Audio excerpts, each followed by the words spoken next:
Recording in progress. ये last class का शुरू वाला पार्ट 3D रोटेशन दोबारा करा दिए प्रिंस। मैं 3D रोटेशन मास्टर कराऊंगा तुम्हें, ठीक है। और उसकी एक अलग से क्लास लूंगा, मैं अलग से ही क्लास लूंगा, ठीक है। आज हम अभी हम 3D रोटेशन कवर ही नहीं कर रहे हैं, वो मैंने ऐसे ही पढ़ा दिया था, अभी अभी कवर नहीं करें, एक स्पेशल क्लास लूंगा, ठीक है, अलग से ही। ठीक है। उसमें तो 2016 वाला रोटेशन वाला सवाल है, तुम्हें इतना आसान लगेगा, इतना आसान कि भैया इसमें तो कुछ भी नहीं है, कुछ भी नहीं है, ठीक है, कुछ भी नहीं है, ऐसी है, ऐसी है बस, ठीक है। हाँ, अलग से कराऊंगा, अलग से कराऊंगा, अलग से कराऊंगा। मेरे को समझ आ गया कि तुम लोगों को तो बिल्कुल ऊपर से गया था, तुम लोगों को तो बिल्कुल ऊपर से गया था, ठीक है। वो तो बस हाँ हाँ करे जा रहे थे, तुम लोग के बिल्कुल ऊपर से। आर्य, तुम्हें भी कुछ समझ नहीं आया था, मैंने तुमसे जब पूछा था ना, समझ आ रहा है? हाँ हाँ भैया, आ रहा है, आ रहा है। अंदर ही अंदर। अरे नहीं नहीं, कुछ नहीं आ रहा। अच्छा जरा सुनना, सुनना जरा, सुनना। मेरे को पता है सबके ऊपर से गई थी, सबके ऊपर से गई थी, वो मैं समझ गया था तुम लोग के रिस्पॉन्स से ही ना। और मेरे को ना अंदर से फीलिंग आ जाती है कि भाई उनके ऊपर से ज्यादा है। चलो शुरू करते हैं पैरेलल एक्सिस थ्योरम से। अच्छा, सारे ऑब्जेक्ट्स की मोमेंट ऑफ इनर्शिया याद है सबको? सारे के याद होनी चाहिए भाई, ठीक, याद होनी चाहिए। चलिए रिवाइज करते हैं, ठीक है, रिवाइज करते हैं, सुनिए। एक मैं यूनिफॉर्म रॉड ले रहा हूं बच्चों, इस एक्सिस के बाद मोमेंट ऑफ इनर्शिया कितना आता है? ml square by 3। Centre of मास के अबाउट मोमेंट ऑफ इनर्शिया क्या आता है? ml square by 12। ओके। एक यूनिफॉर्म रिंग के, अगर इस एक्सिस के बाद, इस एक्सिस के अबाउट बात करूं, तो इस एक्सिस के अबाउट मोमेंट ऑफ इनर्शिया क्या आता है बच्चों? mr square. एक रिंग की बात कर रहा हूं। अगर एक डिस्क की बात कर रहा हूं बच्चों, तो इसके अबाउट क्या आता है मोमेंट ऑफ इनर्शिया इस एक्सिस के about? mr square by 2। Okay. तो आई गेस आपको इतनी बॉडीज का ही मेनली आपको याद रखना है अपने दिमाग में। अच्छा बच्चों, अगर मैं स्फेयर की बात करूं, स्फेयर की, यूनिफॉर्म स्फेयर की बात करूं, यूनिफॉर्म स्फेयर की, कितना आता है इसका? 3/5 mr स्क्वायर। 3/5 mr स्क्वायर, ये क्या आता है? कंफर्म करने के बाद कितना आता है, याद है किसी को? स्फेयर का इस एक्सिस के अबाउट, लाइक जो सेंटर मास से पास हो रही है उसके। 2/3 था, 2/3 था ना? 2/3, वेरी गुड। ठीक है, कंफ्यूज करने के लिए बोला था। Okay very good. हाँ 2/3 था शायद, राइट। अच्छा, ये तो किसी ने पूछा ही नहीं कि हॉलो स्फेयर था सॉलिड स्फेयर था, ये तो किसी ने पूछा ही नहीं। हॉलो स्फेयर था, हॉलो स्फेयर था, हॉलो है, हॉलो स्फेयर था। अच्छा बच्चों, अगर ये सॉलिड स्फेयर हुआ, सॉलिड, सॉलिड स्फेयर, तो क्या होगा? तो होगा ये आपका, तो 2/5 होगा, 2/5 mr स्क्वायर। शाबाश। तो ये सारे मोमेंट ऑफ इनर्शिया आपको याद रखने हैं, ठीक है। अब मैं आपको बात बताऊं, एक एक बात बताता हूँ। आप जगह जगह देखोगे बहुत बहुत चीजें पढ़ा देते हैं, ठीक है, आलतू फालतू मोमेंट ऑफ इनर्शिया पे, ठीक है। मोमेंट ऑफ इनर्शिया एक बहुत ब्रॉड टॉपिक है, ठीक है। आप इसमें जितना जाते रहोगे आप जाते ही रहोगे, कोई रुकावट नहीं है इसमें, ठीक है। आप फिर इसके बाद जाओगे प्रिंसिपल एक्सिस पे, फिर आप 3x3 मैट्रिक्स से आप इसको सॉल्व करना सीखोगे, फिर मोमेंट ऑफ इनर्शिया टेंसर आता है, ठीक है। फिर फिर आता है फिर आप अलग ही जाते रहोगे, ठीक है, आप फिर अलग ही जाते रहोगे, फिर आपकी 2-3 लॉ बन जाएगी इस पे, ठीक है। तो अलग ही फिर डायमेंशन में आप घुस जाओगे, ठीक है। तो हमें क्या रखना है, हमें जी ओरिएंटेड रखना है। हाँ, टेंसर, टेंसर घुस जाएगा इसमें, फिर टेंसर घुस जाएगा दोस्त, टेंसर घुस जाएगा। रेडियस ऑफ गायरेशन में बाद में करूंगा, आयुष, बाद में करूंगा, उसका यूज में बाद में समझाऊंगा, अभी अभी अभी कुछ फायदा नहीं लग रहा मेरे को उसको पढ़ाने का। अच्छा तो जरा पैरेलल एक्सिस थ्योरम समझना, जरा सुनना बस, सुनते रहना, सुनते रहना, सुनते रहना। मैं बस पैरेलल एक्सिस थ्योरम का प्रूफ नहीं करा रहा हूँ, मैथमेटिकल प्रूफ है वो, फिजिक्स का हमसे हमसे उतना लेना देना नहीं है उसका, ठीक है। ओके। अच्छा जरा ध्यान से सुनना बच्चों, लेट्स से मेरे पे ना कोई रिजिड बॉडी है, 6 रिकॉर्डिंग ऑन कर ली मैं, ऑन है रिकॉर्डिंग। अच्छा देखो, लेट्स से मेरे पे कोई रिजिड बॉडी है, ठीक है। एंड मेरे को ना इस रिजिड बॉडी के सेंटर ऑफ मास के अबाउट मेरे को इसका मोमेंट ऑफ इनर्शिया पता है, ठीक है। याद रखना, मेरे को सेंटर ऑफ मास के अबाउट मेरे को मोमेंट ऑफ इनर्शिया पता है, इस बॉडी, इस रिजिड बॉडी का, है ना। Let's call this as ICM, ठीक है। तो बच्चों अगर मेरे को सेंटर ऑफ मास के अबाउट मोमेंट ऑफ इनर्शिया पता है ना, तो मैं इस बॉडी में किसी भी एक्सिस के अबाउट जो कि इसके पैरेलल है, मैं मोमेंट ऑफ इनर्शिया निकाल सकता हूं। मतलब इसके पैरेलल तो आप मतलब समझ रहे हो ना, आप इस एक्सिस के अबाउट निकाल सकते हो, आप इस एक्सिस के अबाउट निकाल सकते हो। बस एक और चीज आपको गिवन होनी चाहिए कि इस पूरी बॉडी का मास गिवन होना चाहिए, और जिस एक्सिस के अबाउट आपको मोमेंट ऑफ इनर्शिया निकालना है उसकी धुरी गिवन होनी चाहिए from centre of mass. Let's say बच्चों कि इस पूरी रिजिड बॉडी का मास कैपिटल है, मैं इसको हटा देता हूं। एंड मेरे को ना इस एक्सिस के अबाउट आपको क्या बताना है, वो बताना है, सेंटर ऑफ मास कह रहा हूँ, मोमेंट ऑफ इनर्शिया बताना है ना। तो लेट्स इसकी दूरी आर है, तो आप कैसे बताओगे बच्चों, जरा ध्यान से देखना। आप लिखोगे आई एक्सिस, जो कि आपको बताना है किसके बराबर हो गए, ICM, moment of inertia about centre of mass, plus body का मास इनटू जो एक्सिस की, एक्सिस और सेंटर ऑफ मास के बीच की दूरी है, आर स्क्वायर। दिख गया सबको? तो ये होगा आपका moment of inertia about this axis, ये होगा आपका moment of inertia about this axis, जैसे ICM प्लस MR²। दिख गया? ठीक है एवरीवन? ठीक है, तो इतना ही है, बस इतना ही है पैरेलल एक्सिस थ्योरम, इतना ही है। ठीक है, और ये ऑलवेज वैलिड है। ठीक है, हाँ परपेंडिकुलर डिस्टेंस ही होगा। ओ अपना अरे दोस्त रिक पैरेलल है ना, तो ऑलरेडी परपेंडिकुलर डिस्टेंस होगा ना यार। अरे भाई दो चीजें पैरेलल है तो उनके बीच का डिस्टेंस क्या ही होगा। ठीक है, तो उसमें आपको लेना देना ही परपेंडिकुलर हो कैसा हो, ऑलरेडी यार वो स्ट्रेट लाइन ही मिलेगा आपको। ठीक है, पैरेलल ना दोनों, पैरेलल तभी तो बोला पैरेलल एक्सिस थ्योरम। ठीक है, अच्छा ये आपका बच्चों ऑलवेज वैलिड है, ये जो आपका ये ऑलवेज वैलिड है, ये आपका ये ऑलवेज वैलिड है। ठीक है, ये हर ऑब्जेक्ट के लिए वैलिड है, 3 dimension, 2 dimension, 4 dimension, 20 dimension, 100 dimension. मजाक कर रहा था। ठीक है, 3 डायमेंशन तक हम बात करें, 3 डायमेंशन तक वैलिड है। ओके ठीक है, तो ये था आपका पैरेलल एक्सिस थ्योरम। जरा इस पे ना कुछ कुछ हम देख लेते हैं, इसका प्रयोग देख लेते हैं, सुनिएगा जरा। एक काम करता हूं, मैं ना पहले परपेंडिकुलर एक्सिस थ्योरम भी पढ़ाई देता हूँ, फिर हम उन दोनों के यूजेस देखेंगे, देन आगे बढ़ेंगे। ठीक है, परपेंडिकुलर एक्सिस थ्योरम बच्चों देखिए, ये जो है ना, ये आपके ओनली फॉर 2 डायमेंशनल ऑब्जेक्ट्स के लिए वैलिड है। It's valid only for 2 dimensional objects, valid only for 2D objects. ठीक है, और ये स्टेट क्या करते हैं जरा देखिए। लेट्स से बच्चों हम पे कोई रिजिड बॉडी है, सुनना जरा। लेट्स से कोई रिजिड बॉडी है, ठीक है, एंड इस रिजिड बॉडी पे ना मेरे को दो एक्सिस के बाद मोमेंट ऑफ इनर्शिया पता है, और दोनों वो परपेंडिकुलर एक्सिस होनी चाहिए। ठीक है, let's say moment of inertia about this X axis पता है, moment of inertia about this Y axis पता है। ठीक है, इसको ना थोड़ा सा पीछे कर लेते हैं। Moment of inertia about this Y axis पता है, वैसे इसका इतना यूज नहीं है बट चलो कोई नहीं। तो बच्चों मैं ना moment of inertia about this Z axis भी निकाल सकता हूँ। मैं ना moment of inertia about this Z axis निकाल सकता हूँ। अगर ये आई एक्स है मेरा, अगर ये आई वाई है मेरा, ठीक है, तो अगर अगर आपको आई जेड चाहिए, आई जेड चाहिए, तो आप सिंपली क्या करोगे, IX plus IY, simple as that. I Z अगर आपको निकालना है तो आप क्या करोगे, IX प्लस IY। ठीक है, और इट भी अब तक क्या पढ़ा दिया, मैं थोड़ा लेट हो गया, सेशन कुछ नहीं पढ़ा। पैरेलल एक्सिस थ्योरम हमने शुरू किया। पैरेलल एक्सिस थ्योरम में मैंने ये बताया कि अगर आपको किसी भी रिजिड बॉडी में सेंटर मास के अबाउट मोमेंट ऑफ इनर्शिया पता है, तो आप उसके पैरेलली किसी भी एक्सिस के अबाउट मोमेंट ऑफ इनर्शिया निकाल सकते हो। और उसका फॉर्मूला क्या है, I axis is equal to ICM plus M. M क्या है, उस रिजिड बॉडी का मास इंटू R²। आर क्या है यहाँ पे, वो जो दो एक्सिस है ना, एक तो सेंटर मास के अबाउट जो मोमेंट ऑफ इनर्शिया निकालना है उसका एक्सिस, और जो जिसके अबाउट हम ढूंढ रहे हैं, ठीक है, तो उन दोनों के बीच का सेपरेशन, उन दोनों के बीच का जो दूरी है R, वो अगर ये दोनों पता हो तो हम किसी भी एक्सिस के अबाउट जो कि ICM के पैरेलल है, हम मोमेंट ऑफ इनर्शिया निकाल सकते हैं। समझ गए सेशन? और दूसरा हमने परपेंडिकुलर एक्सिस थ्योरम देखा। ठीक है, परपेंडिकुलर एक्सिस थ्योरम क्या है, ओनली फॉर 2 डायमेंशनल ऑब्जेक्ट्स के लिए। ये जो पैरेलल एक्सिस थ्योरम है हर ऑब्जेक्ट्स के लिए वैलिड है, 2D 3D 1D। ठीक है, और ये जो है आपका परपेंडिकुलर एक्सिस थ्योरम, ये ओनली फॉर 2 डायमेंशनल ऑब्जेक्ट्स के लिए, मतलब प्लेनर ऑब्जेक्ट्स के लिए, जितने भी प्लेनर ऑब्जेक्ट्स होते हैं ना, प्लेनर ऑब्जेक्ट्स, ठीक है, जैसे डिस्क हो गई, आपकी रिंग हो गई, इन सब के लिए वैलिड है। ठीक है, चलिए जरा देखना, लेट्स सी अबाउट दिस। देखिए एक बार ना परपेंडिकुलर एक्सिस थ्योरम का ही थोड़ा सा यूज दिखा देता हूँ, देखना बच्चों। लेट्स से कि हम पे एक रिंग है, जरा ध्यान से सुनना, हम पे ना एक यूनिफॉर्म रिंग है। अच्छा मेरे को बात बताओ, यूनिफॉर्म रिंग में इस एक्सिस के अबाउट कितना मोमेंट ऑफ इनर्शिया आता है, इस एक्सिस के अबाउट कितना मोमेंट ऑफ इनर्शिया आता है यूनिफॉर्म रिंग में? MR², याद है? अगर इसका रेडियस R है, अगर इसका रेडियस R है, MR², इस एक्सिस के अबाउट इसका मोमेंट ऑफ इनर्शिया कितना आता है, MR²। ओके, अच्छा बच्चों को बात बताना,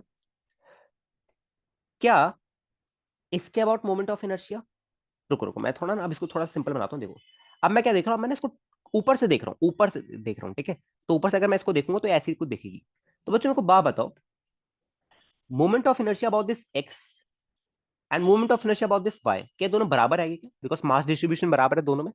अगर ऐसी बात करूँ, देखो अगर इसकी बात करो ओनली, ठीक है, तो लेट्स से ये IX है मेरा, है ना, और अगर मैं इसके परपेंडिकुलर एक और एक्सिस ड्रॉ करूं, ठीक है, तो इसको आई वाई बोल दो। तो बच्चों क्या आपको दिख रहा है कि भैया IX हमारा IY के बराबर होने वाला है? क्यों? बिकॉज मास डिस्ट्रीब्यूशन बराबर है। एक काम करो, अपनी गर्दन को टेढ़ी करो, एक बार IX को मिटाओ, अपनी गर्दन को टेढ़ी करो, देखो मास डिस्ट्रीब्यूशन बराबर दिख रहा है आपको, क्योंकि ये एक यूनिफॉर्म रिंग है, तो आपको जो मास डिस्ट्रीब्यूशन है वो बराबर दिख रहा है। समझ आ गया क्या सबको, एवरीवन? आर्य समझ आया कि आई एक्स और आई वाई क्यों बराबर होगी?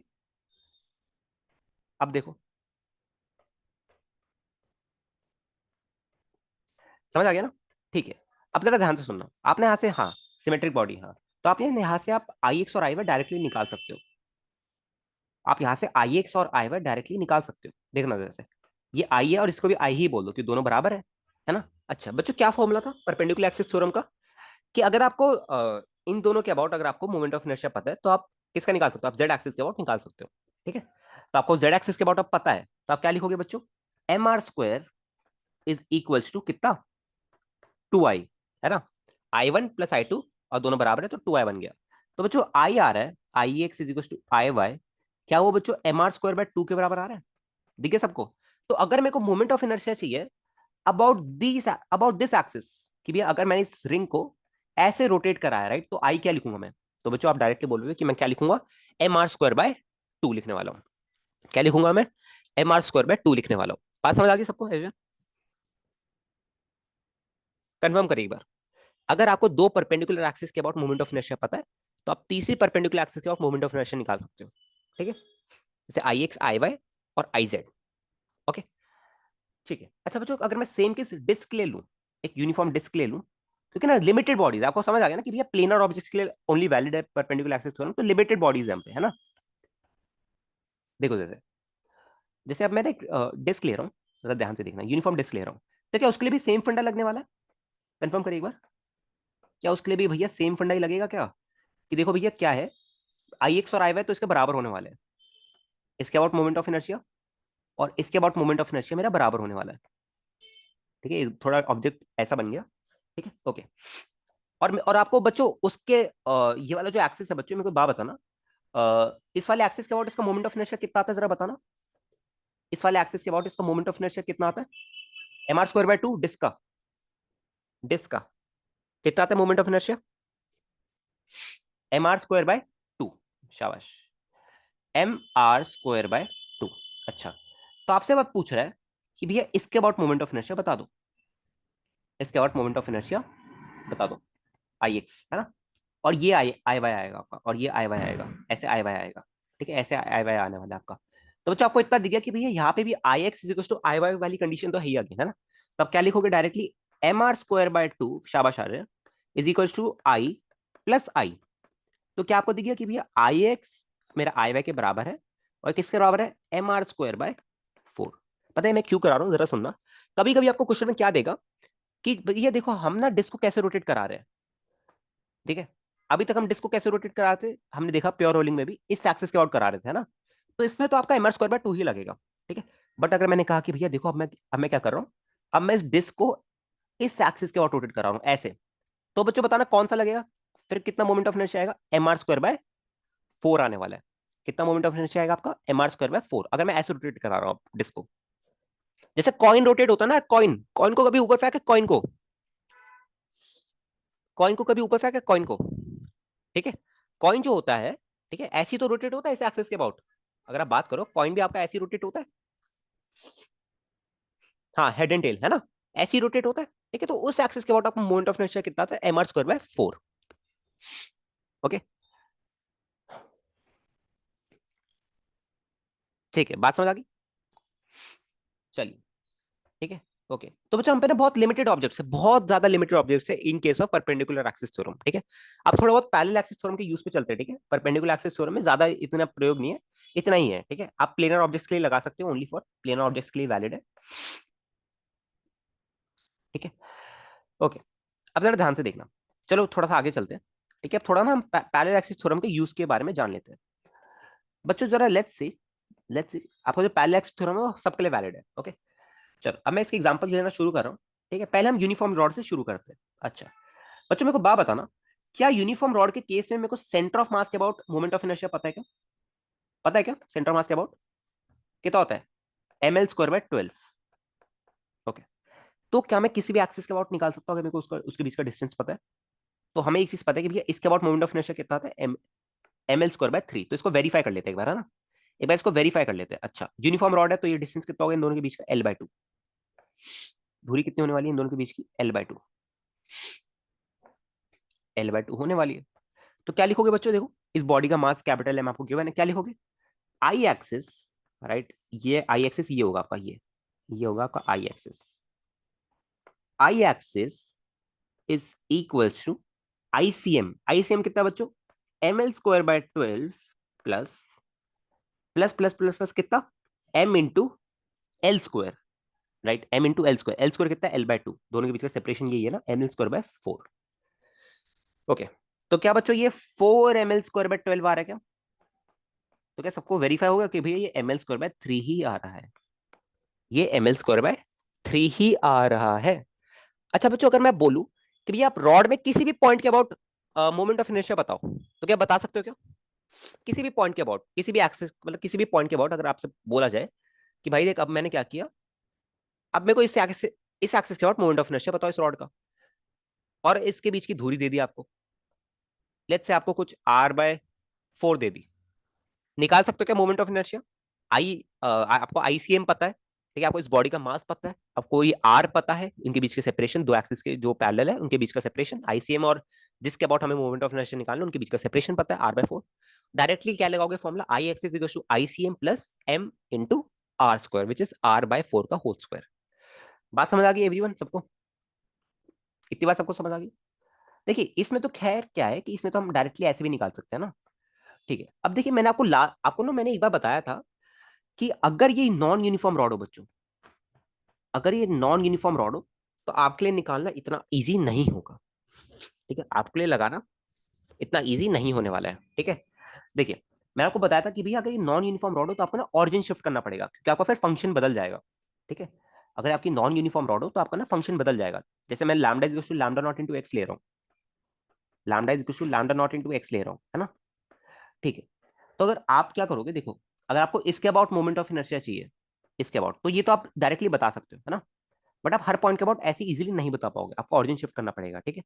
अच्छा, तो बच्चों मेरे को बात बताओ, इस केस में हमारा ये आपका moment of inertia about this x about centre mass कितना आ रहा था, कोई याद दिलाएगा मेरे को, हमने निकाला था ये lambda is equal to lambda naught into X के केस में हमारा moment of inertia about this centre mass कितना आ रहा था, कोई याद दिलाएगा, एक बार जरा कॉपी के पन्ने पीछे करो, moment of inertia about centre mass कितना आ रहा था in case of lambda is equal to lambda naught into X, जब हमने इंटीग्रेट किया था -L/2 से लेके L/2 तक,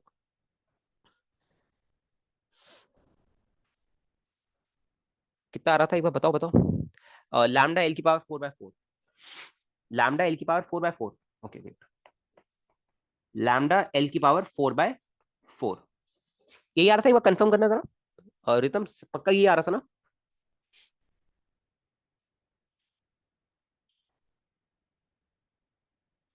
लैम्डा नॉट था यार, लैम्डा नॉट था, सही कह रहे हो सही कह रहे हो, लैम्डा नॉट था, यही आ रहा था, एक बार कंफर्म करो सर, आई आपका ये आ रहा था लैम्डा नॉट इनटू L⁴/4, है ना। अच्छा, अब अगर मैं आपसे पूछूं कि मेरे को इस एक्सिस के अबाउट मोमेंट ऑफ इनर्शिया बता दो, इस एक्सिस के अबाउट, तो क्या इजीली बता सकते हो क्या कि इस पूरे का रॉड का मास m आपको गिवन है, बता सकते हो क्या, क्या लिखोगे, lambda naught L⁴/4 is equals to ICM, अरे सॉरी सॉरी सॉरी, यहाँ पे आईसीएम क्यों लिख दिया मैंने, हमें moment of inertia about this axis बताना है, तो क्या लिखाइए, ICM which is lambda naught L⁴/4 plus m into इनके बीच का सेपरेशन विच इज L²/4, दिख गया क्या एवरीवन। तो यहां से हम ऐसे आई एक्सिस इजीली निकाल सकते हैं, यहां से हम आई एक्सिस ऐसे इजीली निकाल सकते हैं, ठीक है। तो अगर आप अब देखो, आप किसी भी पॉइंट के अबाउट, किसी भी एक्सिस के अबाउट आप मोमेंट ऑफ इनर्शिया निकाल सकते हैं ना, अगर आपको आईसीएम पता है किसी भी बॉडी का, इतनी बात सबको दिख गई एवरीवन, बताइए जरा, इतनी बात सबको दिख गई, है ना। एम भी चेंज हो जाएगा ना, लैम्डा की वैल्यू अलग है, हाँ एम भी चेंज हो जाएगा, हम्म, ठीक है ओके, चलिए भैया एम को लैम्डा इंटू लेंथ लिख सकते हैं, एम को लैम्डा इंटू लेंथ, रेक नॉन यूनिफॉर्म रॉड है, नॉन यूनिफॉर्म रॉड है, नॉन यूनिफॉर्म रॉड है दोस्त, लैम्डा इंटू डीएल लिखोगे ना, लैम्डा इंटू डीएक्स लिखोगे, फिर इंटीग्रेट करना पड़ेगा, ऐसे डायरेक्टली नहीं लिखोगे, यूनिफॉर्म रॉड थोड़ी है, यूनिफॉर्म रॉड के केस में लिखते थे ना आप लैम्डा को m/l और फिर m को लैम्डा इंटू एल लिख देते थे, है ना, यूनिफॉर्म रॉड के केस में, यहाँ पे नॉन यूनिफॉर्म रॉड है, आपको आप ऐसे लिखोगे ना, lambda is equal to D M by D X लिखने वाले हो, बताया था ना। नॉन यूनिफॉर्म रॉड के केस में लैम्डा को आप एम बाई एल नहीं लिख सकते हो, गलत हो जाएगा वो। ठीक है, चलिए और ऑब्जेक्ट्स के बारे में बात करते हैं जिनका हमने मोमेंट ऑफ इनर्शिया निकाला था, उसमें हम ना पैरेलल एक्सिस थ्योरम को थोड़ा सा मास्टर करते हैं, सुनिएगा जरा। हाफ एन इंटीग्रेट करेंगे तो एम ही आ जाएगा, हाँ वही वही, राइट। अच्छा बच्चों मेरे को बात बताना, हमारा एक यूनिफॉर्म रिंग के केस में हमारा मोमेंट ऑफ इनर्शिया कितना आ रहा था इस एक्सिस के आउट, अब देखो कितना कम आया है, देखो इस एक्सिस के आउट कितना आ रहा था बच्चों, क्या ये उसका हाफ आ रहा था, जेड एक्सिस के अबाउट जो एक्सिस आ रहा था उसके हाफ आ रहा था, कितना आ रहा था, M R square by two आ रहा था, मेरे को याद आ गया, M R square by two आ रहा था। अगर ये रेडियस आर है आपका तो कितना आ रहा था इसके about, M R square by two, M R square by two. और क्या यही सेम मोमेंट ऑफ इनर्शिया मेरा इस एक्सिस के अबाउट भी आएगा क्या, ये भी M R square by two के बराबर ही आएगा क्या, ये भी M R square by two के बराबर ही आने वाला है, क्योंकि आई एक्स और आई वाई हमारे बराबर थे, है ना। अच्छा, हाँ रितम सही कह रहे हो, सही कह रहे हो, सही कह रहे हो। मोमेंट ऑफ इनर्शिया हमारा, सुनो मोमेंट ऑफ इनर्शिया क्या होता है।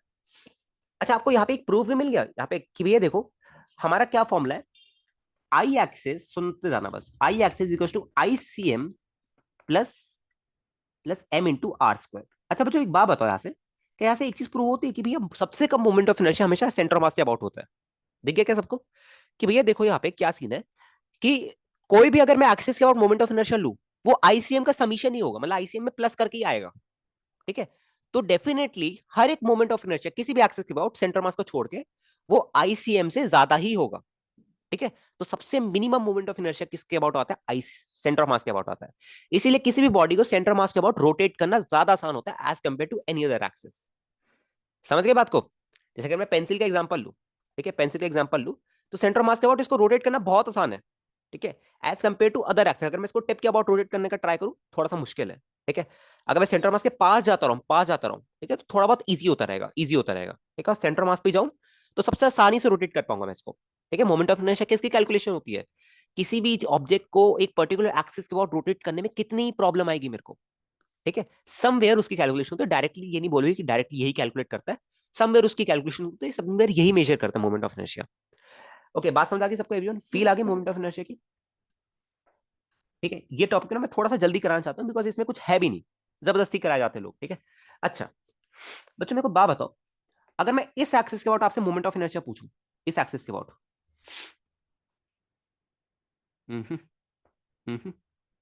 हाँ, अच्छा बच्चों अगर मैं इस एक्सिस के अबाउट मोमेंट ऑफ इनर्शिया पूछूं, इस एक्सिस के अबाउट, फटाफट आंसर बताना कितना आएगा,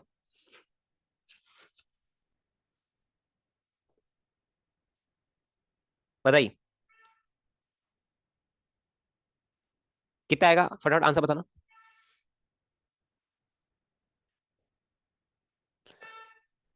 3 mr² बाय 2, अजिंक्य अभी आए हो तुम क्लास में, क्या लिखोगे बच्चों, देखो I axis is equal to I C M which is mr² by 2 plus में, हाँ करवा दिए दोनों थ्योरम्स करा दिए, हाँ प्लस में कैपिटल एम आर स्क्वायर, इनके बीच का सेपरेशन कितना आर। अच्छा तो क्या लिखोगे बच्चों, हाँ 3 mr² बाय 2 ही आ रहा है सबका, वेरी गुड। अच्छा जरा डिस्क ले भी निकाल दो, सेम केस डिस्क ले भी, डिस्क ले कितना आ रहा था अबाउट वाई और एक्स एक्सिस, कितना आ रहा था moment of inertia, mr² by 4, है ना। तो इसमें कितना आएगा, mr² by 4 plus M R square, तो कितना आएगा 5 mr² by 4, 5 mr² by 4, very good, right. ये तो इन केस ऑफ रिंग है, इन केस ऑफ डिस्क भी निकालोगे तो 5 mr² बाय 4 आएगा। अच्छा, अच्छा बच्चों कोई और ऑब्जेक्ट बताओ जिसके अबाउट हमने निकाला था, चलो एक और ऑब्जेक्ट बताता हूँ। अच्छा बच्चों हमने एक, देखना जरा, मैंने आपको लास्ट क्लास में एक चीज बताई थी कि अगर मैं एक्सेस के अबाउट, राइट जिसके अबाउट हम मोमेंट ऑफ इनर्शिया निकालते हैं, अगर मैं उसके पैरेलली अपने मासेस को ऐड करूं, राइट अगर मैं उसके पैरेलली डायमेंशंस को चेंज करूं तो मेरा मोमेंट ऑफ इनर्शिया बदलता नहीं है। ये कॉन्सेप्ट मैंने बताया था आप लोगों को, है ना। ठीक है ओके, अच्छा चलिए, तो हमने जब लास्ट केस में रॉड ली थी, है ना, रॉड ली थी, जरा सुनना बच्चों, रॉड ली थी और मैंने क्या किया था, और मैं इसके अबाउट इसका सेंटर मास की बात किया था, सॉरी इसके अबाउट इसका मोमेंट ऑफ इनर्शिया की बात की थी, इसके सेंटर मास के अबाउट, तो कितना था बच्चों, ml² बाय 12, यूनिफॉर्म रॉड की बात कर रहे हैं, ml² बाय 12, है ना।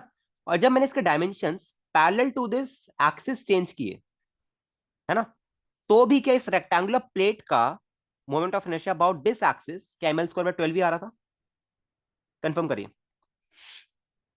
क्या एम एल स्क्वायर बाय 12 आ रहा था बच्चों अबाउट दिस एक्सिस? कंफर्म करिए, है ना? ठीक है, शाबाश। ओके। अच्छा, अगर अब मैं तुमसे पूछूं कि ये ना आपकी इसकी पूरी ये रेक्टेंगल जैसा बन रहा है ना, तो इसकी साइड लेंथ ए है, ये इसकी विड्थ बी है, ठीक है? और अब अगर मैं आपसे इसके अबाउट मोमेंट ऑफ इनर्शिया पूछूं, इसके अबाउट, इसके अबाउट मोमेंट ऑफ इनर्शिया पूछूं, क्या बोलोगे बच्चों? इसके अबाउट अगर मैं मोमेंट ऑफ इनर्शिया पूछूं, क्या बोलोगे?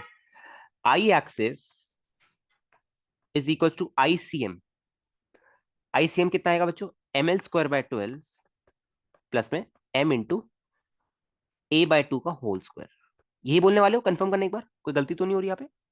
यही बोलने वाले हो? यूनिफॉर्म ट्रायंगुलर प्लेट बनेगी, है ना? यूनिफॉर्म रॉड से आप इसको triangle, uniform sorry triangular plate कह रहा हूँ, रेक्टेंगुलर प्लेट, यूनिफॉर्म रॉड से आप इसको बना रहे हो, है ना? एल क्या है? अच्छा, एल फिर वो हो जाएगा ना। अच्छा अच्छा, वेट वेट वेट, रुको रुको रुको रुको।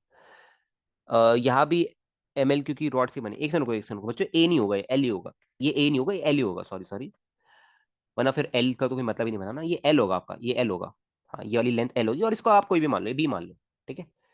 हाँ, अब ठीक है, अब कर सकते हो आप, अब आप फॉर्मूला लगा सकते हो।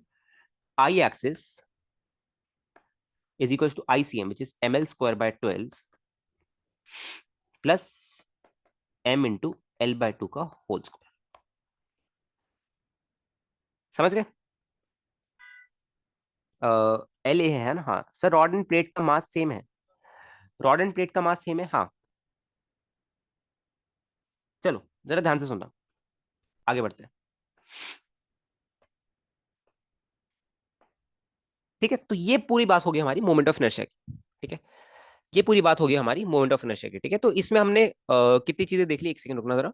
इस हमने सारे ऑब्जेक्ट्स की मोमेंट ऑफ इनर्शिया निकालनी, तो आपको इसमें टिप्स में क्या रखना है? अगर मैं बात करूँ, देखो, यूनिफॉर्म रॉड का, ठीक है, आपको मोमेंट ऑफ इनर्शिया टिप्स पे रखना है अबाउट दैट एंड पॉइंट, ठीक है? वो जो एंड वाला एक्सिस होता है उसके अबाउट, और सेंटर मास के अबाउट आपको मोमेंट ऑफ इनर्शिया याद रखना है यूनिफॉर्म रॉड का, ठीक है? ओके, सुनना।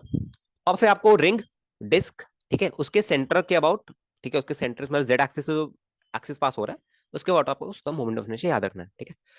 रिंग, डिस्क, और आपको, अच्छा बच्चों बात तो सिलेंडर, ठीक है, हॉलो सिलेंडर का, हॉलो सिलेंडर का,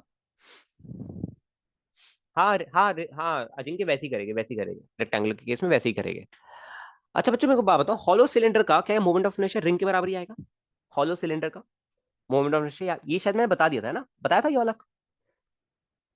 एक सेकंड रुको, मैंने बताया था, मेरे को याद नहीं आ रहा, लेट मी कंफर्म। ये बताया था ना मैंने, देखो, जैसे ये हम पे यूनिफॉर्म रिंग है ना, अब तुम्हें पता है कि भैया इसका एक्सिस ये वाला, इसके बाद तो हमें मोमेंट ऑफ इनर्शिया पता है कितना होता है, एम आर स्क्वायर। अगर मैं इसी के पैरेलली इसके डायमेंशन को चेंज करूँ, है ना, तो क्या मिल जाएगा मेरे को? इसका भी सेम मोमेंट ऑफ इनर्शिया मिलेगा, हॉलो सिलेंडर का भी moment of inertia M R square ही होता है, ठीक है? हाँ, अगर मैं सॉलिड सिलेंडर की बात करूं, तो उसका मोमेंट ऑफ इनर्शिया भी क्या होता है? एम आर स्क्वायर बाय 2 ही होता है, ठीक है? उसका मोमेंट ऑफ इनर्शिया भी क्या होता है? एम आर स्क्वायर बाय 2 ही होता है, ठीक है? तो ये था आपका topic of moment of inertia, ठीक है? तो इस टॉपिक में ज्यादा टाइम नहीं देना चाहता, ठीक है? वैसे ही थोड़ा सा टाइम की कमी है। अगर वैसे कोर्स होता ना जिसमें बहुत सारा टाइम होता है, तो वहां पे फालतू फालतू की चीजें कराते रहते हैं, बट यहाँ पे हम पे थोड़ा टाइम का कंस्टेंट है।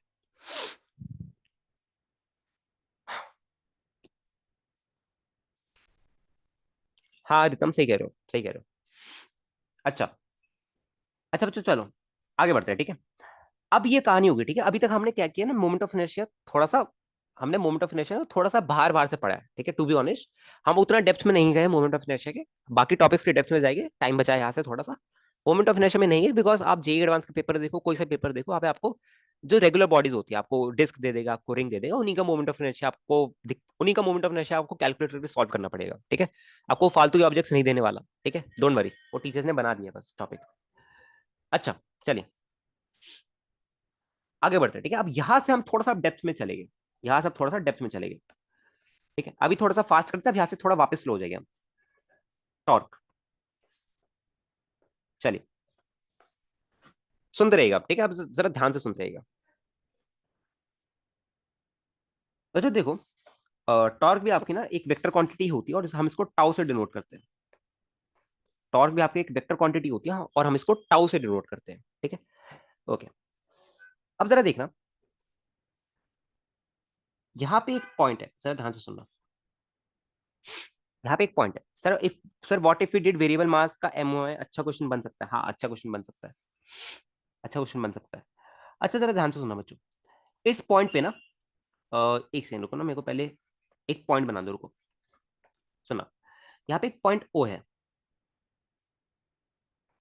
यहाँ पे एक पॉइंट ओ है, एंड यहाँ पे एक पॉइंट पी है,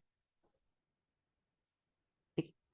इस पॉइंट पी पे एक एफ का फोर्स लग रहा है इस डायरेक्शन में कहीं पे, सुनते रहना बस, ठीक है। एफ का फोर्स लग रहा है इस डायरेक्शन में कहीं पे, ठीक है, ओके।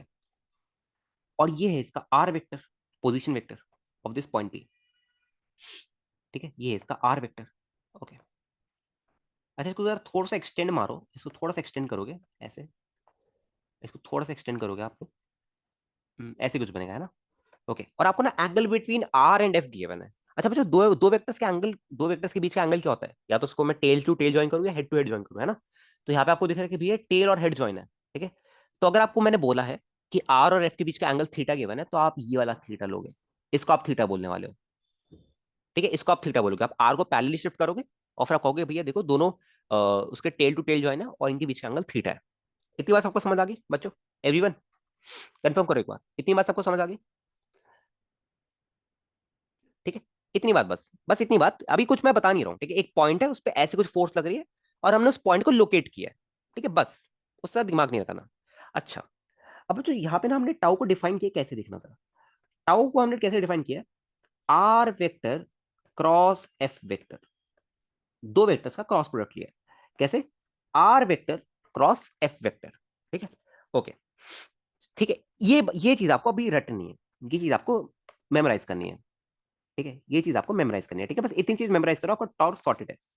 अच्छा, अच्छा बच्चों मेरे को बात बताना, बस इतनी बात बताओ, ठीक है। टॉर्क क्या हो गया मेरा, R vector cross F vector. तो क्या आप टॉर्क की डायरेक्शन निकाल सकते हो क्या, क्या करना है, आर वेक्टर की तरफ अपना हाथ खोलो, एफ वेक्टर की तरफ हाथ को कर्ल करो, आर वेक्टर की तरफ अपना हाथ खोलो और एफ वेक्टर की तरफ अपना हाथ को कर्ल करो, ठीक है। तो यहां से आपको टॉर्क वेक्टर की डायरेक्शन मिल जाएगी, ठीक है, टॉर्क वेक्टर की डायरेक्शन मिल जाएगी, ओके। अच्छा, ठीक है, ये तो हो गई। अच्छा बच्चों मेरे को बात बताओ, दो वेक्टर्स का क्रॉस प्रोडक्ट किसके बराबर होता है, ए वेक्टर क्रॉस बी वेक्टर अगर मैं बात करूं, तो क्या ए बी साइन थीटा के बराबर होता है क्या, इंटू सब एन कैप, हाँ sine N cap, yes, A B sine theta into N cap के बराबर होता है क्या समवेयर, राइट, क्योंकि ये वेक्टर प्रोडक्ट होता है, राइट। डॉट प्रोडक्ट होता था हमारा स्केलर प्रोडक्ट, जब हम दो वेक्टर्स का डॉट प्रोडक्ट लेते तो एक स्केलर क्वांटिटी मिलती थी। यहाँ पे जब हम दो वेक्टर्स का क्रॉस प्रोडक्ट लेते तो हमें एक वेक्टर क्वांटिटी मिलती है ना। तो उसका मैग्नीट्यूड कितना होता है बच्चों, ए बी साइन थीटा, कितना होता है magnitude, A B sine theta. अच्छा, तो अब हम ना थोड़ा बहुत टॉर्क के मैग्नीट्यूड के बारे में बात करते हैं, सुनना जरा। अगर मैं टॉर्क के मैग्नीट्यूड के बारे में बात कर रहा हूँ, ठीक है, तो क्या लिखूंगा बच्चों इसको, क्या ये लिखूंगा are F sine theta, confirm करना, बस मैं मैग्नीट्यूड की बात कर रहा हूँ, यहाँ पे एन कैप नहीं लगा रहा मैं। इतना बताओ, ये तो आई गेस वेक्टर का ही सीन है ना, इसमें कुछ रोटेशन वगैरह यूज नहीं है। इतना बताओ तो, है ना, टाउ वेक्टर का मॉडल्स को आप कैसे लिख सकते हो, आर एफ साइन थीटा, है ना। चलिए अब इसी को ना थोड़ा सा हम ठीक है, और मैं इसको ऐसे भी लिख सकता हूँ बच्चों, मैथमेटिकली ये भी करेक्ट है, R sine theta into F, दोनों फॉर्म में लिख सकता हूँ मैं इसको, है ना। टाउ वेक्टर के मॉडल्स को मैं दोनों फॉर्म में लिख सकता हूँ, या तो R F sine, R into F sine theta, या तो R sine theta into F, है ना, ठीक है। चलिए अब जरा देखना, मैं ना इसको कॉपी पेस्ट कर रहा हूँ, रुको सुनना जरा, मैं कर रहा हूँ इसको कॉपी पेस्ट यहाँ पे। अच्छा बच्चों पहली चीज क्या गिवन थी आपको, कि भैया जो मेरा टाउ है वो किसके बराबर है, R into F sine theta. तो क्या आपको दिख रहा है कि भैया ये क्या है, एफ साइन थीटा क्या है मेरा, क्या एफ साइन थीटा ये वाला कॉम्पोनेंट है क्या मेरा एफ का, कंफर्म करिए, क्या एफ साइन थीटा ये वाला कॉम्पोनेंट है क्या एफ का, और एफ कॉस थीटा ये वाला कॉम्पोनेंट है,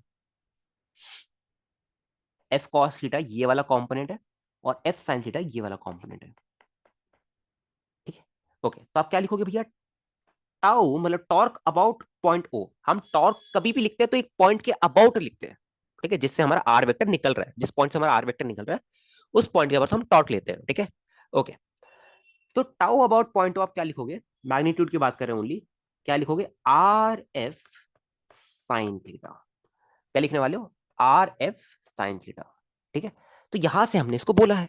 अच्छा, अच्छा बच्चों अगर मैं इस केस में आपसे डायरेक्शन पूछूं, राइट, अगर मैं इस केस में आपसे टॉर्क की डायरेक्शन पूछूं, तो क्या मेरे को बात बताओ, आर वेक्टर की तरफ हाथ खोलो और एफ साइन थीटा की डायरेक्शन में कर्ल करो, राइट।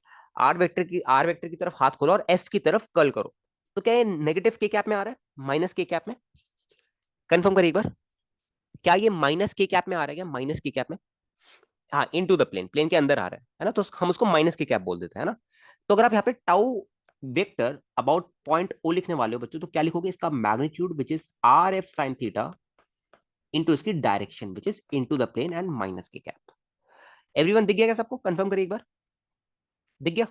ये तो हो गया हमारा मेथड नंबर 1, राइट। हम टाउ अबाउट पॉइंट ओ कैसे लिख रहे हैं, ठीक है। ऑलराइट, तो बस आपको एक बात याद रखना है कि ये R vector cross F vector होता है, ठीक है। और कुछ टाइम बाद आप अपने आप समझ जाओगे चीजों को, ठीक है। इसमें ना थोड़ा सा आपको क्या लगता है, रोटेशन में ना आपको थोड़ा सा समय देना होगा चीजों को, फिर आप अपने आप चीजों को समझने लग जाओगे। अच्छा, या तो मैं ऐसे लिख सकता हूँ, है ना। सेकंड मेथड क्या है कि भैया आप एक काम करो, आपको सेकंड का गिवन था, तो भैया देखो जो टाउ है मेरा वो किसके बराबर है, F into R sine theta. मतलब आप एफ के कॉम्पोनेंट्स, मतलब आप आर के कॉम्पोनेंट ले लो, आप एफ का कॉम्पोनेंट मत लेना, आप किसका कॉम्पोनेंट ले लो, आर का कॉम्पोनेंट ले लो। तो हमने वही किया, देखना जरा, मैंने एफ को थोड़ा सा एक्सटेंड किया,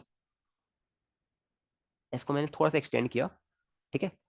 एंड मैंने ये एक कॉम्पोनेंट ले लिया आर का, ये वाला कॉम्पोनेंट जो कि इसके परपेंडिकुलर है, जो कि इसके परपेंडिकुलर है। अच्छा बच्चों मेरे को बात बताओ, ये 90, ये वाला एंगल आपका होने वाला है थीटा, ये वाला एंगल आपका होने वाला है थीटा, तो क्या बच्चों ये वाला एंगल आपका 90 माइनस थीटा होगा, ये वाला एंगल क्या आपका 90 माइनस थीटा होगा, 90 माइनस थीटा, ओके। ये वाला एंगल आपका 90 माइनस थीटा होने वाला है, ठीक है। तो आप ये वाला जो कॉम्पोनेंट आ रहा है वो कितना आ रहा है, आर साइन थीटा, ये कितना आ रहा है आपका, आर साइन थीटा, है ना। और ये आ रही है फोर्स। तो अब आप अगर लिखोगे टाउ अबाउट पॉइंट ओ, आप कैसे लिखने वाले हो, R sine theta into F, ये आप मैग्नीट्यूड की बात कर रहे हो। अगेन आपकी जो डायरेक्शन आ रही है वो किस तरफ आ रही है, माइनस के कैप। तो टाउ वेक्टर अबाउट पॉइंट आप क्या लिखोगे, are F sine theta minus K cap. बच्चों मेरे को बात बताओ जरा, टॉर्क अबाउट अ पॉइंट लिखना आ गया क्या आपको, टॉर्क अबाउट पॉइंट बताइए जरा, किसी भी पॉइंट के अबाउट टॉर्क लिखना आ गया क्या हमें? ठीक है, सिंपल सा मैं फंडा बताता हूँ, ठीक है। आपको ना केस के हिसाब से, आपको केस के हिसाब से आर के कंपोनेंट लेने हैं, एंड केस के हिसाब से आपको एफ के कंपोनेंट लेने हैं। किसी क्वेश्चन में होगा आपको एफ के कंपोनेंट लेना ज्यादा आसान होगा, किसी केस में होगा आपको आर के कंपोनेंट लेना ज्यादा आसान होगा, ठीक है। मैं दिखाऊंगा अभी, ठीक है, आप अपने आप समझ जाओगे। स्टार्टिंग में टॉर्क मुश्किल लगता है, विद टाइम आप विद टाइम ये इजी हो जाता है, ठीक है। चलिए थोड़े बहुत क्वेश्चंस के बारे में बात करते हैं। मैं क्वेश्चंस लाया हूँ, एक second, just let me start with the questions and तुम अपने आप समझ जाओगे फिर, ठीक है। अच्छा, एक चीज और बतानी है कि ये टॉर्क कहाँ से आया, राइट। अभी तक हमारी मस्त जिंदगी चल रही थी, F net equals to mass into acceleration of centre mass, है ना। मतलब वही चलता था कि भैया इक्विलिब्रियम दिखाते थे तो क्या बोलते थे, नेट फोर्स 0 है एक्स में और वाई में, है ना। ये टॉर्क कहाँ से आया, तो बच्चों देखो, हमने ये बात कर ली, ठीक है, कि भैया एक पार्टिकल एक्सेलरेट क्यों करता है, ये सबको पता है, उसके पीछे कोई एक एक्सटर्नल फोर्स होती है ना। सेम बच्चों, एक पार्टिकल पे अल्फा क्यों होता है, एंगुलर एक्सेलरेशन कहां से आता है, who give angular acceleration to a rigid body, ठीक है। तो उसका आंसर है टॉर्क, ठीक है। टॉर्क आपका किसी भी पर्टिकुलर बॉडी को एंगुलर एक्सेलरेशन प्रोवाइड करता है, ठीक है। अगर टॉर्क नहीं होगा तो एंगुलर एक्सेलरेशन नहीं होगा, ठीक है। सेम केस हमारा, उससे आप रिलेट करो, ट्रांसलेशनल एक्सेलरेशन से रिलेट करो, है ना। अगर हमारी बॉडी एक्सेलरेट कर रही है तो डेफिनेटली उसके पीछे कोई ना कोई एक्सटर्नल फोर्स होनी चाहिए, ठीक है। सेम वे में अगर यहाँ पे आपकी बॉडी अल्फा से रोटेट कर रही है, उस अगर आपकी बॉडी पे एंगुलर एक्सेलरेशन है, तो डेफिनेटली कोई ना कोई एक्सटर्नल टॉर्क होना चाहिए, डेफिनेटली कोई ना कोई एक्सटर्नल टॉर्क होना ही होना चाहिए। इतनी बात सबको कंफर्म, इतनी बात सबको समझ आ गई, कंफर्म करिए एक बार, एवरीवन कंफर्म।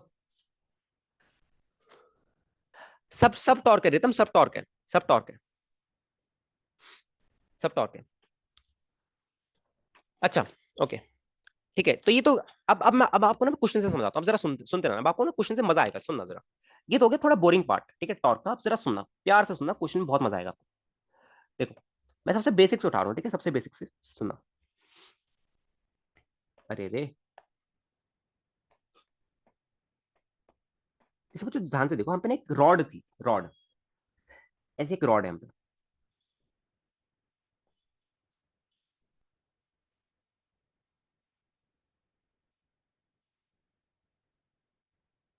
ऐसे, ठीक है।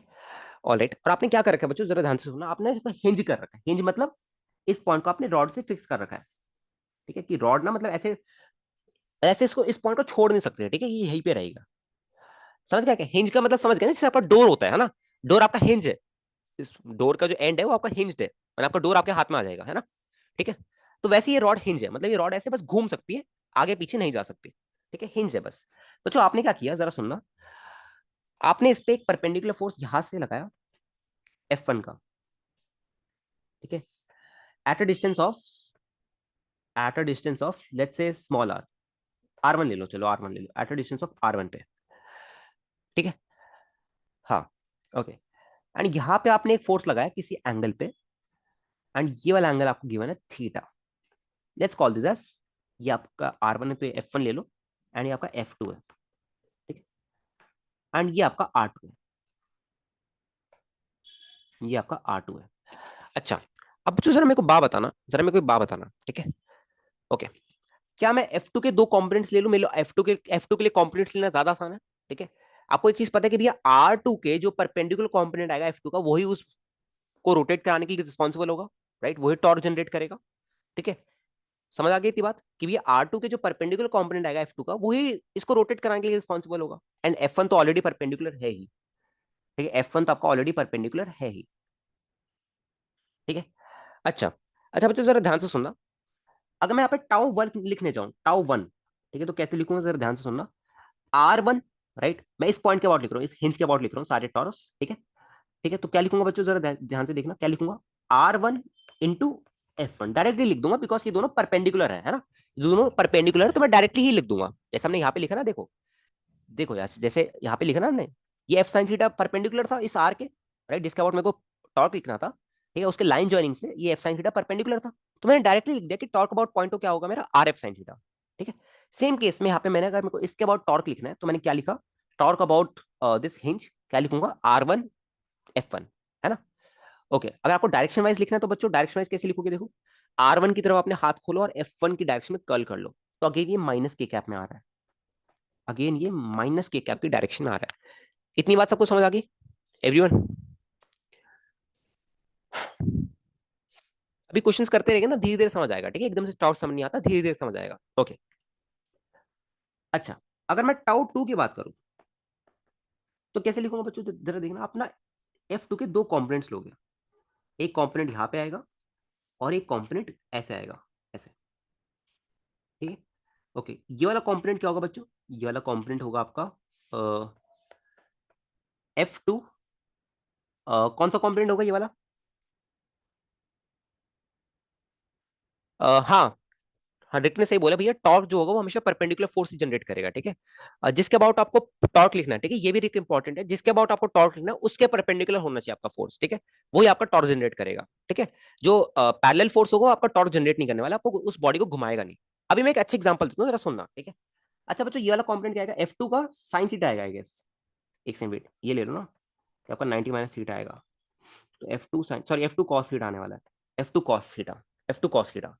तो आप इस F2 का टॉर्क कैसे लिखोगे बच्चों, F2 का टॉर्क डायरेक्टली लिख दोगे आप R2 into perpendicular to this R2 वाली फोर्स कौन सी है, F2 cos theta, R2 into F2 cos theta. और इसकी डायरेक्शन क्या आएगी बच्चों, इसकी डायरेक्शन देखना जरा, इसकी डायरेक्शन, आ रही है आपकी के कैप में, R2 की तरफ अपना हाथ खोलो और F2 cos थीटा की डायरेक्शन में कर्ल कर लो, ठीक है, तो इसकी डायरेक्शन आपकी के कैप में आ रही है, ठीक है। ऑलराइट, इतनी बात सबको दिख गई बच्चों, कंफर्म करना एक बार जरा, इतनी बात सबको दिख गई क्या, कंफर्म करना एक बार, दोनों दोनों के दोनों टॉर्क कैसे लिखे मैंने दोनों के, ठीक है, बस परपेंडिकुलर फोर्स देखनी है हमें, जिस पॉइंट के अबाउट टॉर्क लिखना है, ठीक है, उसके लाइन जॉइनिंग से परपेंडिकुलर फोर्स देखने हमें, ठीक है। इतना ही अजिंक्य, उतना ही है, आईओ और उतना ही है, आईओ और उतना ही है। अच्छा बच्चों को बात बताओ, सुनना जरा, सुनना, एक फोर्स, एक फोर्स, आप एक चीज देख पा रहे हो कि भैया दोनों फोर्स का जो टॉर्क का साइन आ रहा है अपोजिट आ रहा है, ठीक है, दोनों फोर्स का जो टॉर्क का साइन आ रहा है वो अपोजिट आ रहा है, ठीक है। ये हम आगे जाके पढ़ेंगे कि भैया जो टाउ होता है वो किसके बराबर होता है, आई अल्फा के बराबर होता है, ठीक है, टाउ नेट जो होगा आपका वो किसके बराबर होगा, आई अल्फा के बराबर होने वाला है, ठीक है। ऑलराइट, तो बच्चों इनका जो नेट टॉर्क आएगा ना, नेट टॉर्क डिपेंडिंग ऑन किसका मैग्नीट्यूड ज्यादा बड़ा है, ठीक है, वो डिपेंड करेगा कि बॉडी ऐसे घूमेगी या ऐसे घूमेगी, ठीक है। अगर लेट्स से अगर आपका F2 cos थीटा ज्यादा बड़ा है एज कंपेयर टू F1, तो आपकी बॉडी ऐसे घूमने वाली है, अल्फा से, एक अल्फा होगा इस पे, ठीक है। अगर आपका F1 बड़ा है as compared to F2 cos theta, तो आपकी बॉडी ऐसे घूमेगी, ठीक है, तो आप क्या लिखोगे, F1 minus F2 cos theta is equal to I into alpha, या आगे जाके देखेंगे, ये आगे जाके देखेंगे, साइन थीटा में नहीं आएगा, रिक साइन थीटा में नहीं आएगा, अरे थीटा दोस्त ये वाला है, थीटा, ये वाला थीटा लिया मैंने, हॉरिजॉन्टल से थीटा लिया है। कॉम्पोनेंट कैसे लोगे उसके, ये वाला थीटा चाहिए होगा ना, तो ये 90 माइनस थीटा आ रहा है, तो इसका कॉम्पोनेंट लोगे यहाँ पे क्या आएगा, F2 साइन थीटा, और ये वाला कॉम्पोनेंट आएगा आपका F2 कॉस थीटा। अच्छा हाँ ठीक है ठीक है ठीक है, ओके ओके, ठीक है सही कह रहे हो, ओके वेट सही कह रहे हो, ये F2 साइन थीटा आएगा। हाँ अब ठीक है, अब ठीक है, अब ठीक है, ठीक है। ये आपका F2 साइन थीटा आने वाला है, सही है। हाँ साइन आएगा, साइन आएगा, साइन आएगा, साइन आएगा, सही है, साइन आने वाला है, सही है। ठीक है, तो सबको एक बात बताओ, सबको टॉर्क समझ आ गया क्या एवरीवन? सबको टॉर्क समझ आ गया कि टॉर्क अबाउट एनी पॉइंट कैसे लिखते हैं हम? हाँ समझ आ गया ना, ठीक है, ओके। चलिए एक एग्जांपल देखते हैं, ठीक है, एक एग्जांपल से इसको समझते हैं थोड़ा सा। देखिए, जैसे लेट्स से यहाँ पे क्या है, यहाँ पे ना आपको इक्विलिब्रियम की कंडीशन सेटिस्फाई करानी है, ठीक है। अरे यार एक तो ये भी पढ़ाना पड़ेगा, रुको एक सेकंड रुकना जरा। बच्चों देखो जरा सुनना, अभी तक जो हम इक्विलिब्रियम की बात कर रहे थे उसमें हम क्या बोलते थे कि किसी भी बॉडी पे अगर नेट फोर्स जीरो है तो हम क्या बोलते थे कि वो बॉडी इक्विलिब्रियम पे है ना, यही बोलते थे, ठीक है। ओके, तो यहाँ पे क्या लिखिए जरा सुनना। अब अगर हम रिजिड बॉडी की बात कर रहे हैं बच्चों, रिजिड बॉडी की बात कर रहे हैं, ठीक है, तो यहाँ पे दो इक्विलिब्रियम आएंगे, ठीक है। तो अगर मैं कभी भी बोल रहा हूँ कि एक रिजिड बॉडी मेरी कंप्लीटली इक्विलिब्रियम है, तो मैं क्या बोलूंगा कि वो बॉडी मेरी rotational equilibrium as well as translational equilibrium में होनी चाहिए। अच्छा ठीक है, जरा सुनना, रोटेशनल इक्विलिब्रियम का मतलब क्या होता है पहले ये देख लेते हैं। रोटेशनल इक्विलिब्रियम का मतलब क्या होता है पहले ये देख लेते हैं। देखिए, रोटेशनल इक्विलिब्रियम मतलब बच्चों उस बॉडी पे जो नेट टॉर्क है उसका जीरो हो जाना, उसको हम बोलते हैं रोटेशनल इक्विलिब्रियम। और ट्रांसलेशनल इक्विलिब्रियम से तो आप लोग सब लाइक वाकिफ हो ही है ना, नेट फोर्स जीरो होनी चाहिए बॉडी पे, ठीक है, इतनी बात सबको समझ आ गई। रोटेशनल इक्विलिब्रियम कब आता है, जब उस बॉडी पे नेट टॉर्क जीरो होता है, ठीक है। और अगर ट्रांसलेशनल इक्विलिब्रियम कब आता है बच्चों, जब उस बॉडी पे नेट फोर्स जीरो होता है, ठीक है। तो जब ये दोनों कंडीशन साथ में सेटिस्फाई होती है कि अगर किसी बॉडी पे नेट फोर्स भी जीरो है एंड नेट टॉर्क भी जीरो है, तो हम क्या कहते हैं कि भैया वो बॉडी मेरी कंप्लीटली इक्विलिब्रियम पे है, वो रिजिड बॉडी मेरी इक्विलिब्रियम पे है, ठीक है। एक पॉइंट मास आपको पता है भैया, पॉइंट मास कभी भी रोटेट नहीं करता, पॉइंट मास ट्रांसलेट करता है ओनली, है ना। तो पॉइंट मास के केसेस में हम ओनली ट्रांसलेशनल इक्विलिब्रियम दिखाते थे कि उसमें हम नेट फोर्स जीरो करते थे, तो हम कहते, but in case of rotational motion यहाँ पे रिजिड बॉडीज की बात कर रहे हैं, तो यहाँ पे बॉडीज अपने भली बॉडी पे नेट फोर्स जीरो हो पर वो अपने एक्सिस के बाद घूम सकती है, ठीक है। जैसे आपको एक बात बताऊं, जैसे आपको एक इजी एग्जांपल दूं बच्चों, जरा ध्यान से सुनना। जैसे बच्चों लेट्स से कि इस बॉडी पे इस डायरेक्शन में एफ लग रहा है और इस डायरेक्शन में एफ लग रहा है, तो मेरे को बात बताओ क्या इस बॉडी पे नेट फोर्स जीरो है क्या, बताना जरा। ऐसे एफ लग रहा है और ऐसे एफ लग रहा है, तो अगर मैं नेट फोर्स की बात करूं इस बॉडी पे, तो क्या जीरो के बराबर है क्या, कंफर्म करिए, बताओ जरा एक बार। अजिंक्य एक सेकंड रुकना, अजिंक्य एक सेकंड रुक जाओ बच्चों, मेरे को बात बताओ, क्या इस बॉडी पे नेट फोर्स जीरो है क्या, मेरी नेट फोर्स बताओ। वेरी गुड, आर्य, आर्य ने कहा हाँ, ठीक है। हाँ तो बच्चों इस बॉडी पे मतलब मेरी जो नेट फोर्स है वो जीरो के बराबर है, ठीक है। बट यहाँ का जो टाउ नेट है, जब आप नेट टॉर्क लिखने जाओगे तो वो जीरो नहीं आएगा, ठीक है। क्यों नहीं आएगा जरा खुद देखो। लेट्स से ये पॉइंट हिंज्ड है, लेट्स से ये पॉइंट हिंज्ड है, ठीक है। आप खुद दोनों की डायरेक्शन देखो, दोनों की डायरेक्शन बच्चों नेगेटिव के कैप में आ रही है, जरा देखना, जरा डायरेक्शन देखो तो, ये आपका आर होगा, जरा लगाओ आर क्रॉस एफ, इसकी डायरेक्शन कहां पे आ रही है, माइनस के कैप में। और इसमें जरा लगाना आर क्रॉस एफ, इसकी भी डायरेक्शन कहां पे आ रही है, माइनस के कैप में।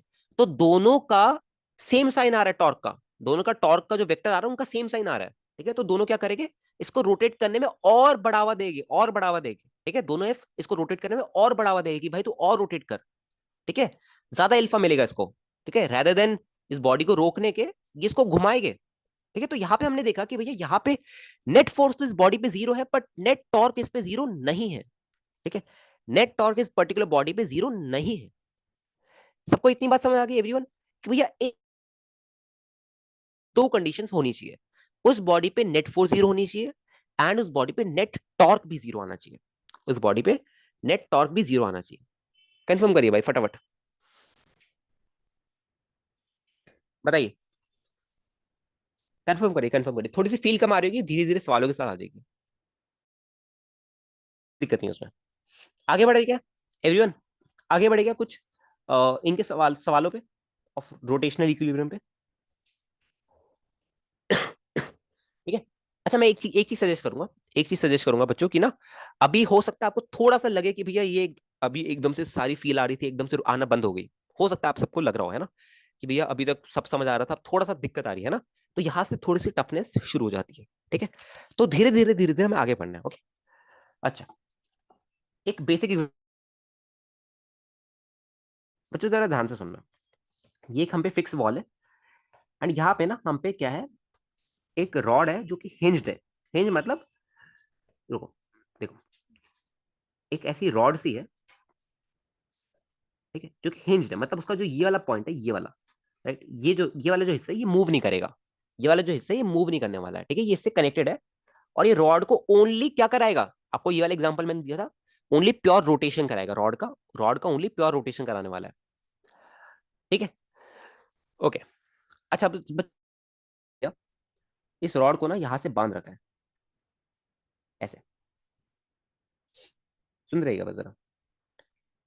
इस रॉड को इस वर्टिकल वॉल से ऐसे बांध रखा है at an angle of 37 degree.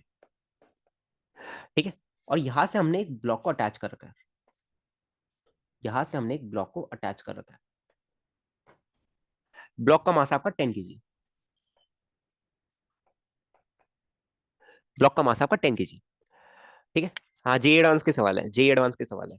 अच्छा, इसका मास है बच्चों 5 kg। ठीक है, एंड आपको इस ये गिवन है कि भैया ये देखो, ये जो रस्सी है ये इस हिंज पॉइंट से 100 सेंटीमीटर दूर पे लग रही है, 100 सेंटीमीटर दूर पे लग रही है। एंड ये आपका 40 सेंटीमीटर आपको गिवन है, ये 40 सेंटीमीटर आपको गिवन है। आपको दे रखा है कि पूरा सिस्टम आपका इक्विलिब्रियम पे पड़ा है। ठीक है, तो आपसे अब क्या पूछ रहा है, आपसे आपसे टेंशन इन स्ट्रिंग पूछ रहा है, आपसे टेंशन इन स्ट्रिंग पूछ रहा है। चलिए फटाफट ट्राई कीजिए जरा इसको। बच्चों देखो, किसी भी पॉइंट के अबाउट आप टॉर्क लो, किसी भी पॉइंट के अबाउट टॉर्क लिख लो, ठीक, किसी भी पॉइंट के about, but I would suggest हमेशा हिंज पॉइंट के अबाउट टॉर्क लिखना। हमेशा जो हिंज पॉइंट है उसके अबाउट टॉर्क लिखना, थोड़ा सा हेल्प होगा। करो बच्चों जरा, ट्राई करना, ट्राई करना। ये आपको दे रखा है कि ये पूरी बॉडी इक्विलिब्रियम पे है, पूरी बॉडी। तो बच्चों अगर ये पूरी बॉडी इक्विलिब्रियम पे है तो क्या दो कंडीशन सेटिस्फाई होनी चाहिए, कि ये प्योर ट्रांस मतलब जो ट्रांसलेशन इक्विलिब्रियम होता है हमारे, नेट फोर्स जीरो। एंड दूसरा नेट फोर्स जीरो तो आप डायरेक्टली लॉज ऑफ मोशन से कर सकते हो, है ना। दूसरा आपका torque zero, net torque zero. ठीक है, अच्छा बच्चों जरा फटाफट बताओ, फटाफट फटाफट फटाफट, यहाँ पे कितनी फोर्सेस है जो टॉर्क दे रही है, कितनी फोर्सेस है जो इसको टॉर्क देगी, मतलब कितनी फोर्सेस है जो टॉर्क जनरेट करेगी, बताओ जरा। तीन, तीन, वेरी गुड। क्या, अच्छा बच्चों मुझको बात बताओ, क्या ये जो टेंशन है, क्या इसका ये वाला कंपोनेंट इसको टॉर्क देगा, परपेंडिकुलर कंपोनेंट? बताओ जरा, आर्य, विहान, प्रिंस, रितम, रिक, क्या ये जो टेंशन का ये वाला कंपोनेंट है, ये वाला कंपोनेंट टॉर्क नहीं देगा, बिकॉज मैं इस पॉइंट के बाद टॉर्क लिख रहा हूं, है ना। ठीक है, क्या ये mg का ये जो सेंटर ऑफ ग्रेविटी वाला पॉइंट आएगा, ठीक है, मतलब इसका जो सेंटर ऑफ मास आएगा वहीं पे इसका mg लग रहा होगा, क्या इसका भी टॉर्क आएगा, कि mg का भी टॉर्क आने वाला है? देखो परपेंडिकुलर फोर्स है इसके लाइन जॉइनिंग के, परपेंडिकुलर फोर्स है, वेरी गुड। और क्या ये एक 10 kg वाले का भी टॉर्क आने वाला है क्या? ये देखो, ये भी परपेंडिकुलर फोर्स है। ठीक है, तो जरा फटाफट लिख दो बच्चों, दो कंडीशन सेटिस्फाई करना, कौन कौन सी? एक तो नेट फोर्स जीरो कर देना, जो एलएनएम से हम सीख के आए।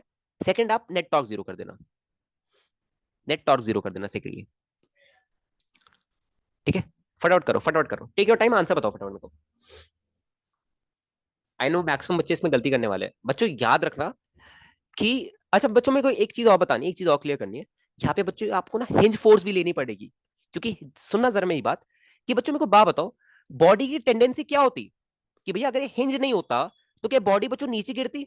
बॉडी ऑफकोर्स नीचे गिरती ना, मतलब ये वाला हिस्सा, चलो ये वाला हिस्सा तो अटैच है, कोई दिक्कत नहीं है, ये वाला हिस्सा तो नीचे गिरता ना ऐसे, ये वाला हिस्सा तो नीचे गिरने वाला था, समझ रहे हो? ये वाला हिस्सा तो नीचे गिरता ना दोस्त। ठीक है, तो इसको नीचे गिरने से कोई ना कोई बचा रहा है। ठीक है, तो आप क्या करोगे बच्चों, हमेशा आप हिंज फोर्स भी इंक्लूड करोगे। ठीक है, कि भैया क्या हो रहा है कि इस बॉडी पे ना, इस जो 5 kg वाला मास है इस पे हिंज फोर्स भी लग रही है। ठीक है, और आप हमेशा ना उसको एक्स और वाई में लेना। ठीक है, अगर एक्स में नहीं हुआ तो एक्स में आपको एंड में आंसर में जीरो मिल जाएगा, कि hinge force in x direction आपकी जीरो है। ठीक है, बट मान के चलना हमेशा, हमेशा आप ना मान के चलना। देखो, एफ आई और एफ एक्स, हिंज फोर्स, ये जो फोर्स है ये हिंज इस बॉडी पे लगा रहा है। हिंज फोर्स निकाल सकते हैं, निकाल सकते हो, निकाल सकते हो बच्चों, सब निकाल दो इसमें ना, सब निकाल दो, एक सवाल से आपको टॉर्क की फील आ जाएगी, आई एम। फटाफट ट्राई करो, टेक योर टाइम, 2-3 मिनट लो। और ना हिंज फोर्स को भी बॉडी पे लगाना है, ये जो हिंज फोर्स लग रही है एफ आई एफ एक्स, ये इस पिंक वाली बॉडी पे लग रही है, ठीक है। ये बॉडी इस हिंज पे फोर्स लगा रहा है, तो हिंज भी इस बॉडी पे फोर्स लगा रही है। फटाफट टेक योर टाइम, 2-3 मिनट लो और सॉल्व करो इसको।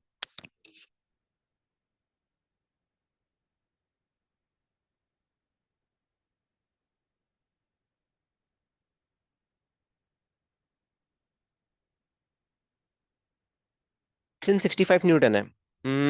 180/3। नहीं, 60 न्यूटन है, 60 न्यूटन है शायद। 60 न्यूटन है।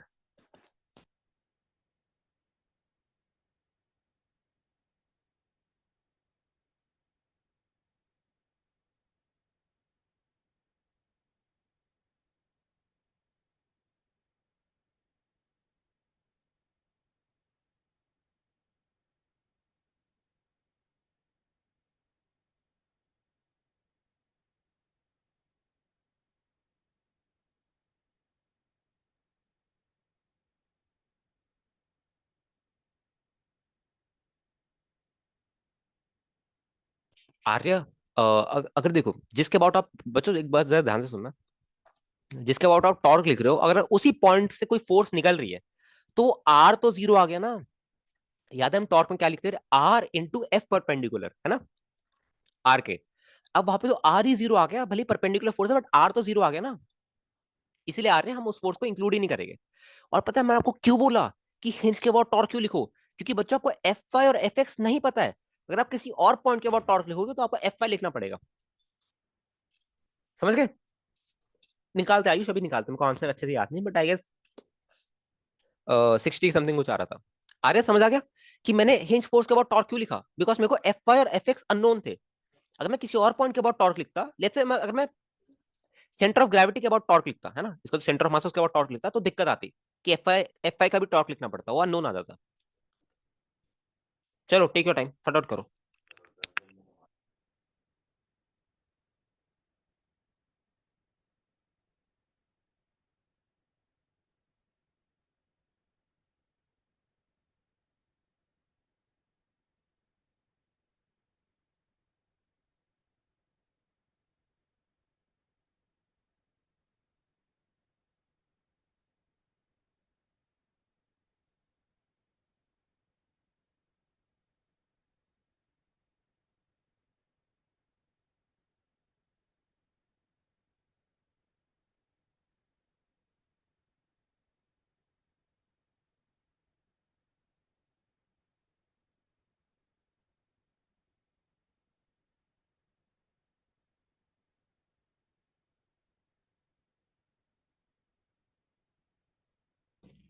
हो गया कि एवरीवन?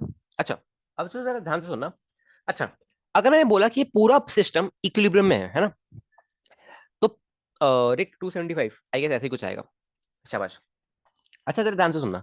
अगर मैंने बोला कि मेरा पूरा सिस्टम इक्विलिब्रियम में और रिजिड बॉडीज का है ना, रिजिड बॉडी से बना ऑब्वियसली, एक्सटेंडेड बॉडीज है ना, तो यहाँ पे आप क्या करोगे? दो दो सेटिस्फाई कराओगे, दो कंडीशन सेटिस्फाई होनी चाहिए। पहला, बॉडी पे नेट फोर्स जीरो होना चाहिए। चलिए, ये तो आप एनएलएम से बता दीजिएगा जरा, एनएलएम से, है ना, कि भैया देखो, यहाँ पे आपको पता है कि भैया ये 10 kg का ब्लॉक है, ये भी रेस्ट पे पड़ा है, नीचे इस पे 100 लग रहा होगा, इस वाली रस्सी में टेंशन 100 न्यूटन होगी, है ना। तो नीचे इस पे, नीचे नीचे 100 न्यूटन लग रहा है, ठीक है। All right. यहाँ पे इसके सेंटर ऑफ मास में नीचे की तरफ 50 न्यूटन लग रहा है, 50 न्यूटन लग रहा है, ठीक है। इस पे हिंज पे ऊपर की तरफ एफ वाई लग रहा है, बॉडी पे लग रहा है ना, ठीक है। और यहाँ पे हमने एफ एक्स माना है। सर देखना, ठीक है, जरा देखना, ध्यान से सुनना। F Y F X. और बच्चों देखो, ऊपर की तरफ क्या लग रहा है? T sine 37 which is 3t/5, 3t/5, 3t/5, 3t/5। और बच्चों एक और, कि टेंशन के लेफ्ट की तरफ भी एक कंपोनेंट आ रहा है, राइट? कौन सा? 4t/5, टी कॉस 37 हो गया आपका 4t/5। अच्छा बच्चों, जरा इक्विलिब्रियम की कंडीशन सेटिस्फाई तो करो। एक बार रुक जाओ रिक, एक बार रुक जाओ, एक बार रुक जाओ, मेरे को करान दो, मेरे को आंसर याद नहीं है। बच्चों एक बार जरा इक्विलिब्रियम की कंडीशन सेटिस्फाई तो करना जरा। तो बच्चों मेरे को बात बताओ, आपका एफ एक्स की डायरेक्शन क्या ये वाली होनी चाहिए या इसके अपोजिट होनी चाहिए? खुद सोचो। एक्स डायरेक्शन में भैया कोई भी फोर्स नहीं है, बस एक 4t/5 लेफ्ट में है। अगर मेरे को इसको बैलेंस कराना है, तो डेफिनेटली आपको जो एफ एक्स होना चाहिए वो राइट की तरफ होना चाहिए। दिख गया सबको? हिंज फोर्स कैसे निकालते हैं? हिंज फोर्स की कैलकुलेशन कैसे कर रहे हैं हम? दिख गया सबको? एवरीवन? और आपको ये भी दिख गया कि भैया हिंज फोर्स क्यों लग रहा है, ये जो हिंज है इस बॉडी पे क्यों फोर्स लगा रहा है, बिकॉज भैया अगर हिंज फोर्स को हम नहीं लेंगे भैया कंसिडरेशन में, अगर नहीं लेंगे तो 4t/5 इस रॉड पे नेट फोर्स लेफ्ट की तरफ आने लग जाएगा, और ये बॉडी को तो फिर लेफ्ट की तरफ एक्सेलरेट करना चाहिए ना। समझ गए क्या लिखते हैं हम, net force equals to mass into acceleration of centre of mass, तो इसके सेंटर ऑफ मास पे लेफ्ट की तरफ एक एक्सेलरेशन आ जाएगा, बट क्या ऐसा होने देना है हमें, बताओ जरा, क्या ऐसा होने देना है क्या हमें, क्या इस बॉडी के सेंटर ऑफ मास पे कोई भी एक्सेलरेशन होना चाहिए क्या, नहीं होना चाहिए, नहीं होना चाहिए, ठीक है। धीरे धीरे आप अपने आप अंडरस्टैंड करते रहोगे रोटेशन को, ठीक है।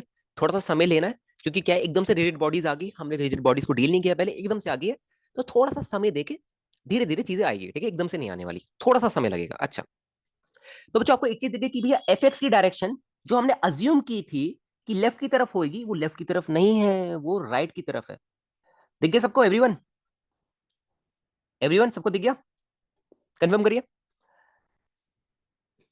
हाँ, और इसका जो मैग्नीट्यूड होगा बच्चों, इसका जो मैग्नीट्यूड होगा, क्या उसको मैं डायरेक्टली 4t/5 की इक्वेट कर दूं, बताइए, क्या एफ एक्स का जो मैग्नीट्यूड होगा, क्या उसको मैं डायरेक्टली 4t/5 से इक्वेट कर दूं, डेफिनेटली यार, वरना क्या होगा, किसी डायरेक्शन में नेट फोर्स आ जाएगी, या तो राइट में या तो लेफ्ट में, अगर एफ वाई 4t/5 से ज्यादा हो गया तो राइट की तरफ नेट फोर्स आ जाएगी, 4t/5 अगर एफ वाई से ज्यादा हो गया तो लेफ्ट की तरफ नेट फोर्स आ जाएगी। कहीं भी अगर नेट फोर्स आ गई तो हमारा काम तमाम, हमारा क्वेश्चन गलत हो गया। ये क्वेश्चन वाले ने हमसे ये कहा कि ये एक्सेलरेट नहीं करता यार, ये रेस्ट पे रहता है, पूरा सिस्टम हमारा रेस्ट पे है, ठीक है। ओके, पहली चीज। अब वर्टिकल में इक्विलिब्रियम लगाओ, तो जो वर्टिकल में क्या लिख रहा हूँ जरा ध्यान से देखना, ध्यान से लिखना है ना, एफ वाई, वर्टिकल में देखना जरा, F Y plus 3t/5 is equals to 5 150 150। अच्छा, let's call that equation number 1, let's call that equation number 2। अच्छा, अब बच्चों मैंने आपको क्या बोला कि भैया टाउ आप किसी के अबाउट लिख लो ना, टॉर्क आप किसी के भी अबाउट लिख लो। अच्छा, तो आपको पता है कि भैया एक चीज पता है कि भैया नेट टॉर्क 0 होना चाहिए, है ना। हम किसी भी पॉइंट के अबाउट लिखे कोई दिक्कत नहीं है, किसी भी पॉइंट के अबाउट लिखो, बट मैं हिंज के अबाउट इसीलिए लिख रहा हूं, सबको आगे रीजन समझ आ गया कि भैया एफ वाई और एफ एक्स नहीं पता है, उनको कंसिडरेशन में नहीं लेना है, वरना वेरिएबल ज्यादा आ जाएंगे। शाबाश शाबाश शाबाश। ओके, ओके, जरा ध्यान से देखना,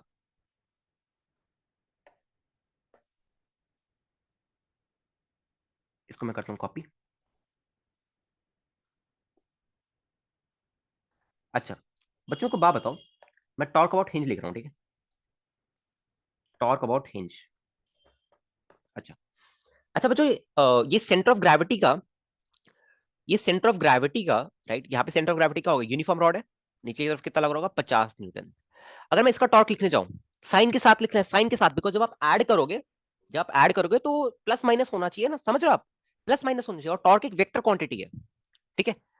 हाँ, हाँ समझ गया जिनके, समझ गया, ठीक है, टॉर्क एक वेक्टर क्वांटिटी। अच्छा बच्चों, एमजी का टॉर्क कितना आएगा, एमजी का torque about this point, about this hinge, MG का टॉर्क कितना आएगा बच्चों, क्या ये पूरा क्या था 140, तो क्या ये 0.7 × 50 आएगा, 0.7 × 50, 0.7 × 50।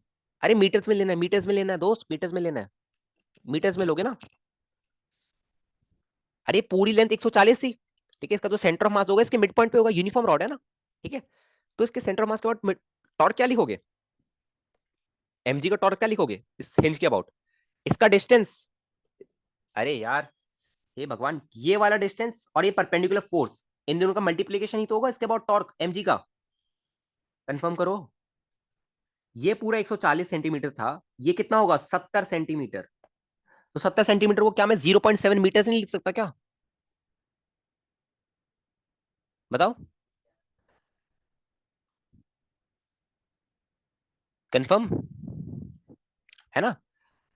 हाँ, अच्छा 35 यही आ रहा है क्या, अच्छा ठीक है फिर, अच्छा अच्छा ठीक है, 35 आएगा, -35 आएगा, क्यों, आर क्रॉस एफ तो करके देखो जरा, यहाँ पे आर क्रॉस एफ करके देखो, आर क्रॉस एफ करके देखो, माइनस के कैप में आ रहा है, into the plane, minus K cap में आ रहा है, इनटू द प्लेन, हाँ वेरी गुड, ठीक है।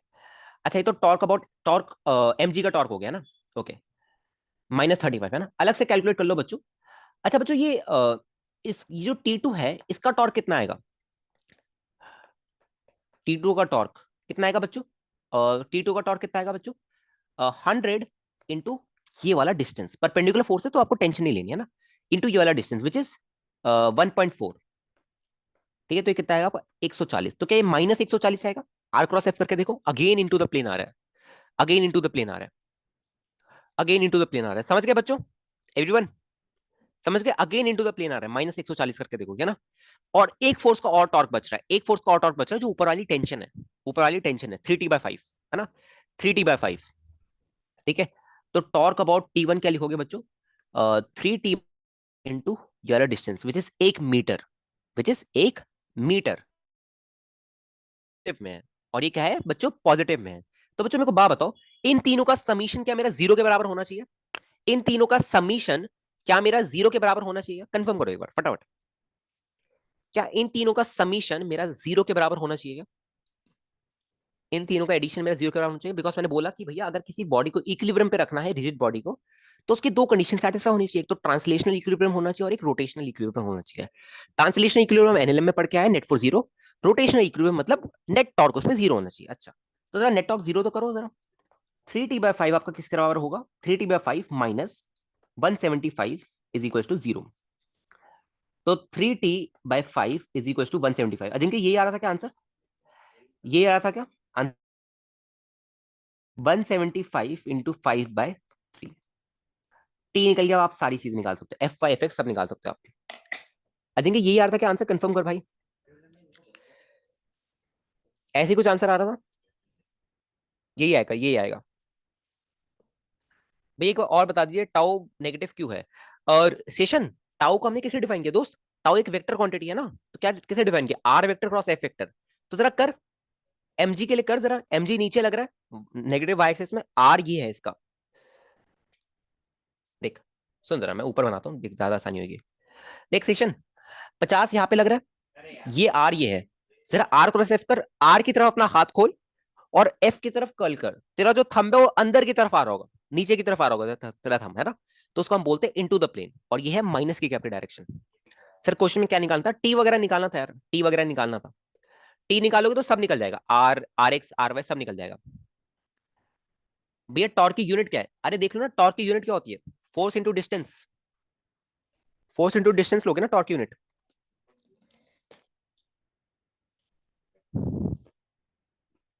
न्यूटन मीटर, हाँ न्यूटन मीटर।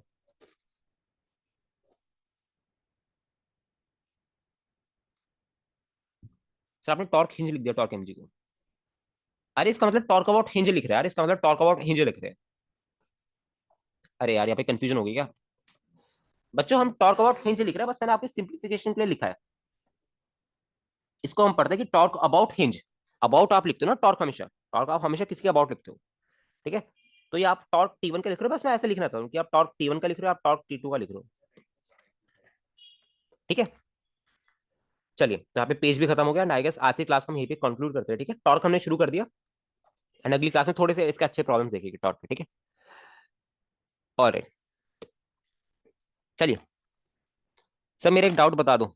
बोलो रितम बोलो, क्या डाउट है? इसे को रिकॉर्डिंग ऑफ करने दो।